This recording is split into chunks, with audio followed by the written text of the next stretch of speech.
আসসালামু আলাইকুম সম্মানিত অভিভাবকবৃন্দ এবং চতুর্থ শ্রেণীর সুপ্রিয় শিক্ষার্থী বন্ধুরা, আজকে তুলে ধরছি তোমাদের গণিত বইয়ের 149 পৃষ্ঠার এই যে জ্যামিতিক সমাধান। লক্ষ্য করছি এখানে একটি ঘর এবং ঘরের ছাউনি, কিন্তু এর মধ্যে এটা হচ্ছে কি ধরবো তাও জানি না। এটা একটা ঠিক ওরকম আকৃতি আর কি। তো যাই হোক, এখানে কিছু কাজ দিয়েছে, সে কাজগুলো কি, এই যে এখানে বলেছে যে পরিমাপ না করে এই যে কোণ ক, খ, গ, ঘ এবং ও, এই কোণগুলোর মান নির্ণয় করো। অর্থাৎ ক, খ, তারপর হচ্ছে তোমার গ, ঘ, ও, তারপর এইগুলা, এই মানে এগুলার পরিমাপ করা যাবে না, অর্থাৎ চাঁদা দিয়ে পরিমাপ করা যাবে না, এমনিতেই বলতে হবে। এটা কি সম্ভব? ইয়েস, অবশ্যই সম্ভব। আজকে তাহলে সেই টেকনিকগুলো শিখে নিতে পারবে তোমরা সবাই। আর আপনারা সবাই আপনাদের নিজের সন্তানকে ঠিক এই টেকনিকে শিখিয়ে যান। আজ আমি যেভাবে আলোচনা করছি ঠিক সেভাবেই। এখানে অ্যাট ফার্স্ট আমরা ক কোণের পরিমাপ বের করব।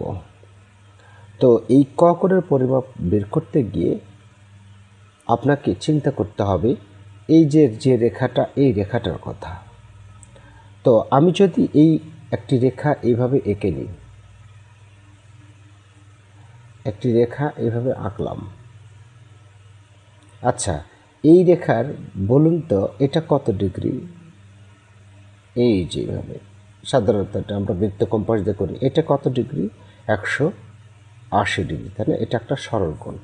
তো মনে করুন এই যে এই পুরোটা আগে এইটুকু, এটা একটি সরল কোণ। এখন সরল কোণের মধ্যে এইটুকু যদি এইটুকু হচ্ছে যদি 60 ডিগ্রি হয়, তাহলে এইটুকু 60 ডিগ্রি, মানে এই যে এইটুকু, ঠিক আছে, এখান থেকে এইটুকু 60 ডিগ্রি, তাহলে বাকি থাকে, আমি পুরোটা মিলে কিন্তু 180 ডিগ্রি ধরে নিয়েছিলাম। আর তার মধ্যে এইটুকু 60 ডিগ্রি, তাহলে 180 ডিগ্রির মধ্যে 60 ডিগ্রি বাদ। 180 ডিগ্রির মধ্যে 60 ডিগ্রি বাদ হলে এখানে থাকে 120 ডিগ্রি। তাই এই কোণের পরিমাপ হচ্ছে 120 ডিগ্রি। আচ্ছা, এবারে খ কোণটা, এই যে খ এই যে এখানে দেওয়া করে দেওয়াই আছে, যেহেতু এটা একটা সরাসরি লম্ব, আর এখানে একটি লম্ব হয়ে গেছে, দেখো, তাই না? পুরোপুরিভাবে এটা 90 ডিগ্রি বোঝাই যাচ্ছে। এটা হচ্ছে তোমার 90 ডিগ্রি, তাই না? অর্থাৎ এই যে এই কোণটা সরাসরি এই যে শীর্ষবিন্দুর উপর লম্বভাবে, অর্থাৎ খাড়াভাবে রেখাটা আছে। সো এটা তো অবশ্যই 90 ডিগ্রি কোণ। এবার গ নম্বর কোণটা, গ নম্বরে এই যে এটা। আচ্ছা, এখন এই কোণ কত ডিগ্রি হবে? আচ্ছা, এই কোণ কত ডিগ্রি হবে? আর এখানে ছোট্ট করে দেওয়া আছে এই কোণটা হচ্ছে 20 ডিগ্রি, তাহলে এই কোণ কত ডিগ্রি হবে?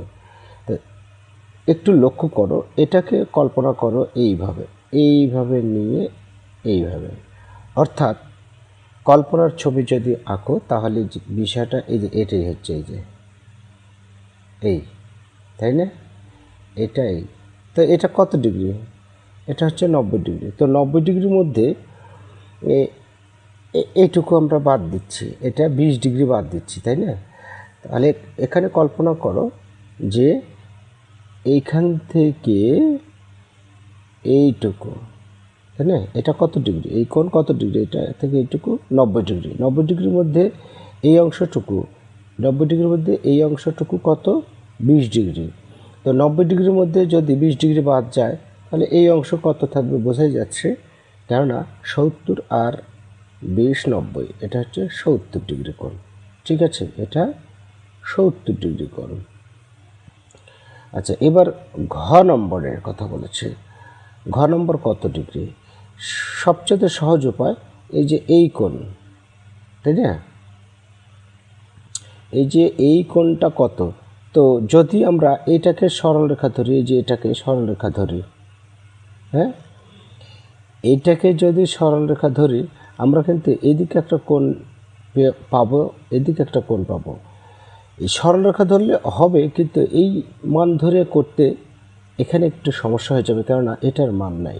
সবচেয়ে সহজ উপায় হচ্ছে এই যে দেখো, এই সোজাসুজি বিপরীতে কত ডিগ্রি আছে, 40 ডিগ্রি নাই? হ্যাঁ, এটা বিপরীত কোণ, এটা হচ্ছে কী কোণ, বিপরীত কোণ, অর্থাৎ এই কোণের পরিমাপ এই কোণ দেওয়া আছে। আচ্ছা যাই হোক, এটার যদি 40 হয় তাহলে এটা 40, বিপরীত কোণ, ঠিক আছে। তো বিপরীত কোণগুলো সবসময় সমান সমান হচ্ছে, তাহলে এটা 40, তাই এটার সোজাসুজি এটাও 40, তাহলে ঘ নম্বরে হবে 40 ডিগ্রি, ঘ নম্বরে 40 ডিগ্রি। ওকে, আচ্ছা এখন ও নম্বর কত হবে? আচ্ছা ও নম্বর কত হবে, আমরা এটাকে এখন ধরি সরলরেখা। এই যে এই পুরোটা হচ্ছে কি সরলরেখা না, একটি রেখা, পুরোটা ধরবো আমরা রেখা। এখন এই যে এই একটি রেখা ধরব, তাহলে বিষয়টা হচ্ছে যে এরকম, আমি এখানে এঁকে বোঝাই দিই, আমি নতুন করে একটু টেনে নিলাম, এটা কি একটি রেখা না? তো মনে করো সে এই রেখাটাই আমি এঁকেছি, তো রেখার এইটুকু আবার মনে করো যে কত ডিগ্রি, 40 ডিগ্রি, তাহলে বাকিটুকু 180-র মধ্যে বাদ দাও, তাহলে 140 ডিগ্রি। তার মানে ও নাম্বারটা তোমার 140 ডিগ্রি, 140 আর এই 40 180, ঠিক আছে, মিলল, সরলরেখার মান 180 ডিগ্রি। ওকে, আচ্ছা এইভাবে আমরা সমাধানগুলো করতে পারি। যেহেতু কোণগুলো মান বের করতে বলেছে, কয়ের মান কত, ক্ষয়ের মান কত আমরা কিন্তু বের করে দিলাম। আচ্ছা, তার পরবর্তীতে ঘড়ির বিষয়ে এবারে কিছু প্রশ্ন রয়েছে। ঘড়ির কাঁটার, ঘড়ির ঘন্টার কাঁটা ও মিনিটের কাঁটা দ্বারা সৃষ্ট কোণগুলোর পরিমাপ করে বলি। আচ্ছা ঠিক আছে, এখানে লক্ষ্য করো, এটা হচ্ছে ঘন্টার কাঁটা, এখন 3টা বাজে। তো ঘন্টার কাঁটা যখন 3টা বাজে তখন সরাসরি মিনিটের কাঁটা কিন্তু 12টার ঘরেই থাকে। তাহলে বিষয়টা দাঁড়াচ্ছে, তাহলে এই যে এই সোজা একটি রেখা দাঁড়াচ্ছে আর 12টা সোজাসুজি, তাহলে এটা কি কোণ হলো, এটা হচ্ছে 90 ডিগ্রি কোণ। তো এটা যদি সমকোণ অর্থাৎ 90 ডিগ্রি হয়, তাহলে এর মাঝে অর্থাৎ 12 থেকে 1, 1 থেকে 2, 2 থেকে 3, এই প্রতি এককের মান কত হচ্ছে, পুরোটা তো 90, তাহলে দেখো 12 থেকে 1, 1 ঘরের মান হচ্ছে, অর্থাৎ একের মানই 30 ডিগ্রি করে, তাহলে 12 থেকে 1 30, 1 থেকে 2 30, 30 60, 60 আর 30 90, ঠিক আছে, অর্থাৎ প্রতি এককের মানই হচ্ছে 30 ডিগ্রি করে। ওকে, আমি আরও একবার বলছি, এই যে আমরা যেরকম 12 থেকে 1 আসলে 5 মিনিট ধরি, তাই না, অর্থাৎ এই প্রতি 5 মিনিটের 30 ডিগ্রি হচ্ছে। তো এইটা না বলে আমরা, যেহেতু এটা জ্যামিতিক পরিমাপ, সো আমরা মনে করব এইভাবে যে এখান থেকে এই যে একের মানই হচ্ছে 30 ডিগ্রি, তাহলে 30, 30 60, আর 2 থেকে 3 যাচ্ছে, অর্থাৎ 3টা একক রয়েছে, 1 2 3 3 30 90, প্রতি ঘরের মান হচ্ছে 30 করে। ওকে, প্রতি ঘরের মান 30 করে। তার মানে এই না যে এটা যখন উল্টে আবার এদিকে আসবে, এগুলো সম্পূর্ণ ধরবো, তবে এই দিক দিয়ে আবার এখান থেকে এটা আসলো, তাহলে এইটুকু হলো। এখন এই পুরোটার কোন একটা মাপ হবে আর এইটুকুর একটা আলাদা মাপ হবে, এখন যেটা নির্ণয় করতে পারে সেটা আলাদা বিষয়। যাই হোক, এত বড় কিছু হয়তো আসবে না, আমি তারপরে বুঝিয়ে দিচ্ছি, এটা আগে বুঝিয়ে নিই।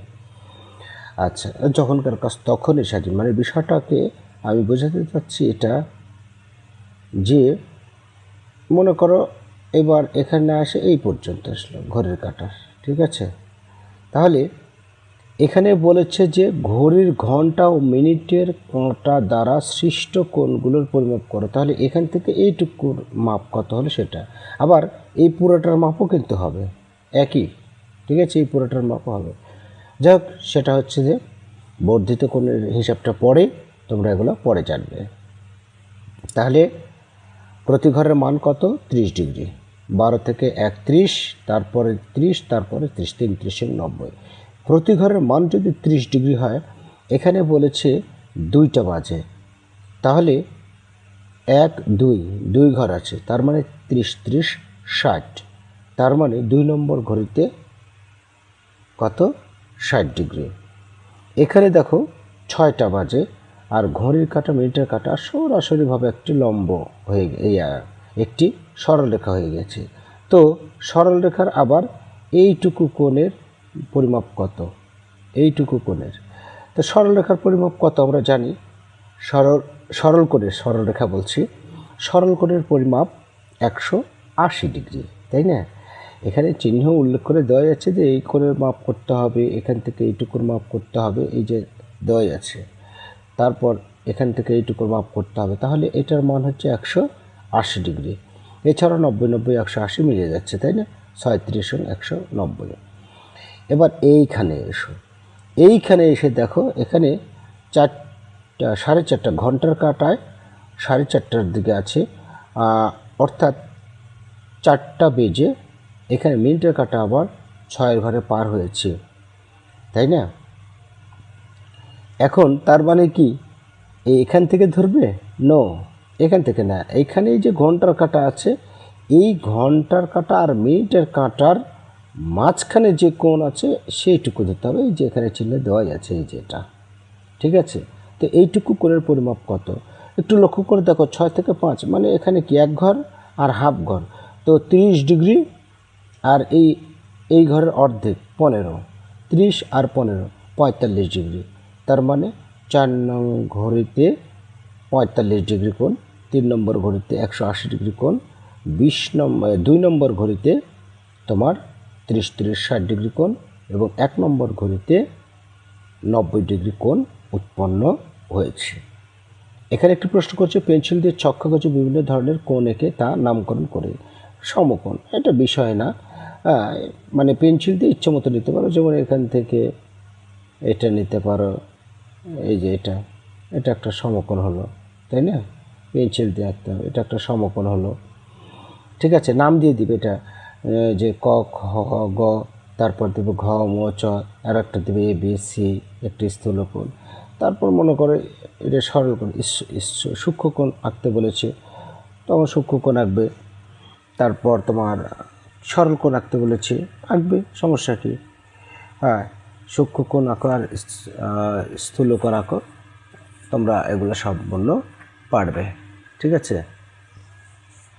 হয়তো ভাবছো কী করে, মনে করো সূক্ষ্মকোণ আঁকবো, তো সূক্ষ্মকোণ আঁকো, এই যে এখান থেকে নিয়ে এরকম করে নিয়ে, হ্যাঁ, এই যে এর মধ্যে দিয়ে পাঠিয়ে দাও, এই যে সূক্ষ্মকোণ মানে কি ছোট, এই যে এর মধ্যে দিয়ে পাঠিয়ে দাও, এই মধ্যে মাঝখান দিয়ে যাবে আর কি, এবার পাঠিয়ে দেয় স্কেল দিয়ে।